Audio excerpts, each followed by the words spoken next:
Hello guys. So in last class we have completed chapter The Last Stonemason. इसका आज हम homework देख लेते हैं. Read and write. Question number 8. Tick the most appropriate options. Most appropriate option tick करना है इसमें. Question number 1. Look what is brought us. Look what it's brought us. Said Gopal. It refers to. तो जो गोपाल था old stone मैसन का सन, उसने कहा कि लुक व्हाट इट ब्रॉट अस, कि देखो ये हमारे लिए क्या लेकर आया है. तो इट में उसने किस चीज़ को रेफर किया है? द हैमर एंड चिसल, हैमर और चिसल को. देयर स्मॉल हाउस, जो छोटा घर है उनका, उसको. Slabs of stone and marble, जो मार्बल की स्लैब्स हैं यानी जो पट्टियां हैं मार्बल की. Slabs of stone and marble, तो जो पत्थर हैं उन्हें या मार्बल्स को. The work of a stone mason, या उसने अपने जो काम है स्टोन मैसन का वर्क है उसे.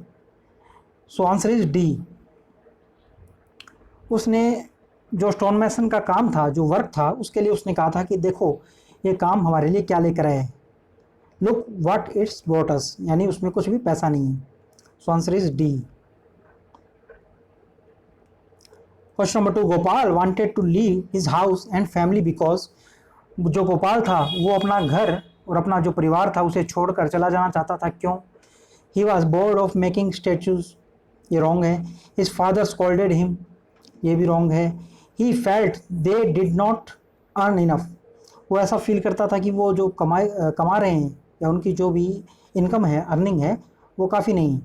तो ये राइट आंसर है. Answer is B. Answer is B. He felt they did not earn enough, वो सोचता था कि उनकी जो इनकम है वो काफ़ी नहीं है.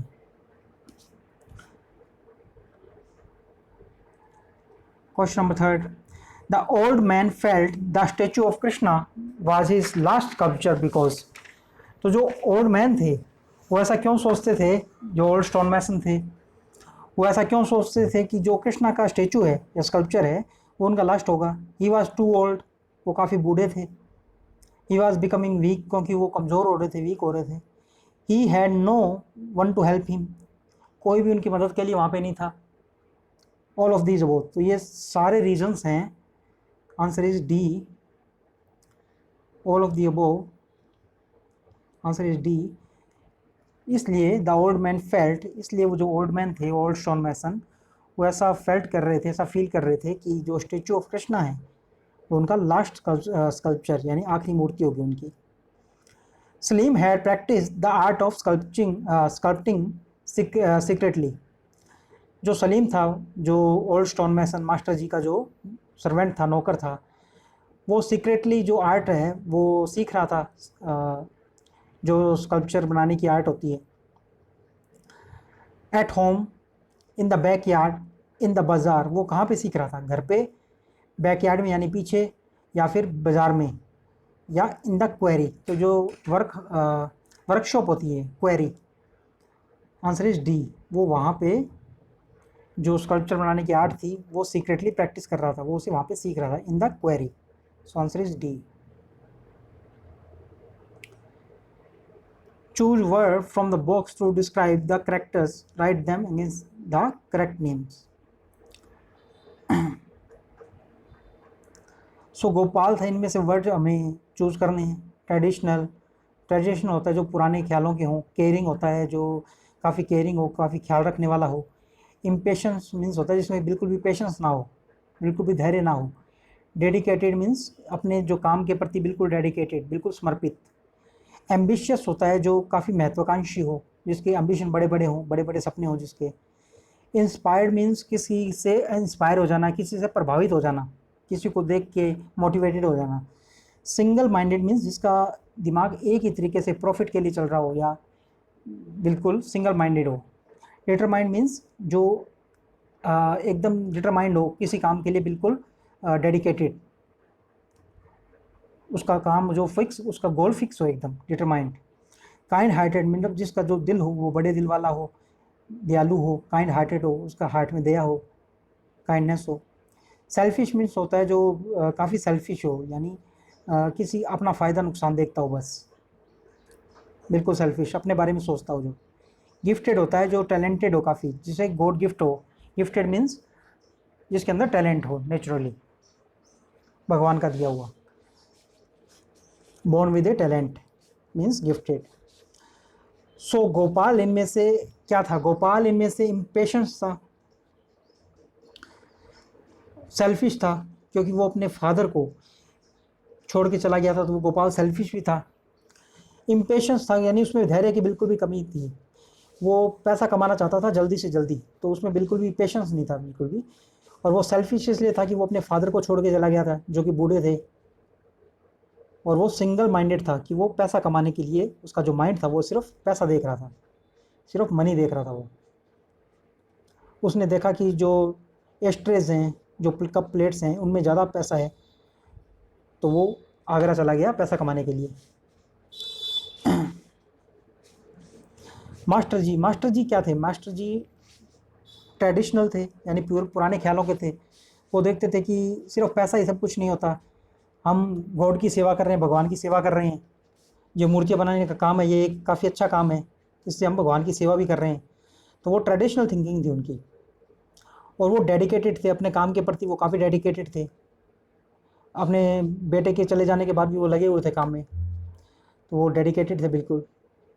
और वो काइंड हार्टेड भी थे, उनका जो हार्ट था वो काफ़ी काइंड था, उनके अंदर दया थी, क्योंकि उन्होंने जो सर्वेंट था, जो उनका जो नौकर था सलीम, जब वो 5 साल पहले उनके बारिश में भीगता हुआ उनके पास आया था, तो उन्होंने उसे शेल्टर भी दिया था, शरण दी थी, और उसे अपने यहाँ काम पे भी रख लिया था। So master ji was traditional, dedicated and kind hearted. Salim क्या था? सलीम केयरिंग था, क्योंकि वो मास्टर जी जो उसके ओल्ड स्टोन मैसन थे उनका काफ़ी केयर करता था, केयरिंग था वो गिफ्टेड था क्योंकि उसमें नेचुरल टैलेंट था, वो सीक्रेटली प्रैक्टिस कर रहा था स्कल्पचर के लिए, स्कल्पचर बनाने के लिए, और वो काफ़ी कुछ सीख भी गया था। वो डिटरमाइन था अपने काम के प्रति, उसका काफ़ी समर्पण था, बिल्कुल डिटरमाइन था एकदम, वन माइंड से वो स्कल्पचर बनाना सीख रहा था, चाहे उसे कोई सिखाए या ना सिखाए, सीक्रेटली वो डिटर्मिनेशन से सीख रहा था। वो इंस्पायर्ड था मास्टर जी से, ओल्ड स्टोन मैसन से वो बिल्कुल इंस्पायर्ड था, और उनको देख देख के वो सीख रहा था कि वो उनकी तरह ही एक महान मूर्तिकार बनना चाहता था, एक स्कल्पचर आर्टिस्ट बनना चाहता था, एक स्टोन मैसन बनना चाहता था। और वो एम्बिशियस भी था, वो एक काफ़ी अच्छा स्टोन मैसन, एक स्कल्पचर आर्टिस्ट बनना चाहता था। So he was caring, determined, ambitious, inspired and gifted. So Salim ये सब था। Right the answer, who was Salim, how had master ji helped him. Salim कौन था और how had master ji helped him, master ji ने उसकी हेल्प किस तरीके से की थी। आंसर हम देखते हैं, ये आपको व्हाट्सएप में सेंड भी कर दिया जाएगा। Salim was master ji servant, Salim था वो मास्टर जी का सर्वेंट था, उनका नौकर था। He had been with him for 5 years, वो उनके यहाँ 5 साल से था, मास्टर जी के साथ वो 5 साल से था। Salim came to master ji as orphan, Salim जब मास्टर जी के पास आया था वो एज ए ऑर्फन आया था, यानी वो अनाथ था। Salim came to master ji as orphan, वो एक अनाथ के रूप में मास्टर जी के पास आया था। In a furious monsoon storm drenched to the skin, एक काफ़ी फ्यूरियस यानी काफ़ी मूसलाधार जो मानसून हो रहा था, बारिश हो रही थी, उस मानसून स्टॉर्म यानी जो मानसून के मौसम में जो वेदर होती है उसमें तूफान आया हुआ था, तब वो काफ़ी भीगा हुआ, ड्रेंस टू द स्किन यानी वो सर से पाँव तक बिल्कुल भीगा हुआ था बारिश में। ड्रेस्ड इन टैटर्स, और उसके जो कपड़े पहने थे वो फटे पुराने कपड़े थे, टैटर्स थे, बिल्कुल चीथड़े पहन रखे थे उसने। बैगिंग फॉर शेल्टर, और वो शरण मांगने के लिए मांगता हुआ, भीख मांगता हुआ आया था वो, यानी वो शेल्टर मांग रहा था, शरण मांग रहा था, यानी उसको सर छुपाने के लिए जगह चाहिए थी। सिंस देन, और तब से लेकर, he had stayed with master ji, और तब से लेकर अब तक वो मास्टर जी के पास ही रह रहा था। And had looked after him, और उनका देखभाल कर रहा था वो, उनका ख्याल रख रहा था। So question number 2 part C, what was the old man working on. जो ओल्ड मैन थे, ओल्ड स्टोन मैसन थे master ji, what was the old man working on, तो जो ओल्ड मैन थे वो किस चीज़ पे काम कर रहे थे। Why was he find it difficult to finish his work, और वो उनको अपना काम ख़त्म करना या अपना जो भी वर्क था उसे फिनिश करना क्यों इतना डिफ़िकल्ट लग रहा था उनको? Why was he finding it difficult to finish this work? उन्हें अपना काम फिनिश करना डिफ़िकल्ट या मुश्किल क्यों लग रहा था? So answer is master ji was working on a large statue of lord Krishna. Master ji lord Krishna के एक बड़े स्टेचू पर काम कर रहे थे। He was finding it difficult to finish the work for various reason, यानी काफ़ी कारण थे जिनके कारण वो अपना वर्क फिनिश करना, यानी जो स्टेचू था लॉर्ड कृष्णा का, उसे फिनिश करना काफ़ी डिफ़िकल्ट लग रहा था उनको। फर्स्ट ऑफ ऑल, सबसे पहले it was the biggest statue he had ever curve. सबसे पहली बात जो थी वो ये थी कि ये जो स्टेचू वो कार्व कर रहे थे, यानी जो बना रहे थे वो सबसे बड़ा स्टेचू था। इससे बड़ा स्टेचू उन्होंने कभी नहीं बनाया था। So there was too much work, तो इसलिए उनके पास काफ़ी ज़्यादा काम था, ये काम काफ़ी बड़ा था। Which required stamina and strength, और इस काम के लिए काफ़ी स्टेमिना की, यानी काफ़ी स्टेमिना और स्ट्रेंथ की, काफ़ी ताकत की, काफ़ी हिम्मत की ज़रूरत थी। He would have been able to manage it if his son Gopal had not left him, और वो ये काम कंप्लीट कर लेते या इसको मैनेज कर लेते अगर उनका जो बेटा था Gopal had not left him, वो उनको छोड़ के ना चला गया होता। तो Gopal was strong and very good at chipping of stone. Gopal काफ़ी स्ट्रॉन्ग था, काफ़ी मजबूत था और काफ़ी अच्छा था स्टोन को चिप ऑफ करने में, यानी स्टोन को छेनी से चिसल से स्ट्राइक करके उसका हल्का हल्का जो चिप ऑफ करते हैं, उसकी जो एक्स्ट्रा पत्थर होता है उसको निकालते हैं, उसे चिपिंग ऑफ कहते हैं, उसे चिपिंग कहते हैं। तो जो गोपाल था वो काफ़ी स्ट्रॉन्ग था और काफ़ी अच्छा था स्टोन को चिप ऑफ करने में। The old man was growing weak and because of the amount of work before him, तो जो ओल्ड मैन थे, ओल्ड स्टोन मैसन थे, वो धीरे धीरे वीक हो रहे थे, उनमें कमजोरी आ रही थी। And because of the amount of work, और क्योंकि उनके पास इतना ज़्यादा काम था, इतना बड़ा वर्क था उनके पास बिफोर हिम, उनके सामने, ही हैड स्टॉप ईटिंग वेल, तो उन्होंने इस काम के लिए खाना पीना भी छोड़ दिया था। He had stop eating well, उन्होंने अच्छे से खाना छोड़ दिया था। This was only making it more difficult for him to complete the job, और यही जो बात थी, यही कारण था, यही रीज़न था।